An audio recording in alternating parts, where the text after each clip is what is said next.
হয়তো আপনার দরকার নেই, কিন্তু আপনার আশেপাশে বা আপনার পরিচিত অনেকেই একটা সমস্যায় ভোগে, হিচকি। এই যে হিচকি কন্টিনিউ খুব কষ্টদায়ক যার হয় সেই যা।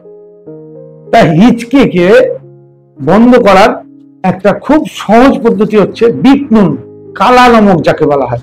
বিট নুন সিকি চামচ, অর্ধেকটা লেবুর রস আর 1 চামচ মধু, এইটা মিলিয়ে নিয়ে আপনি খেতে দিন।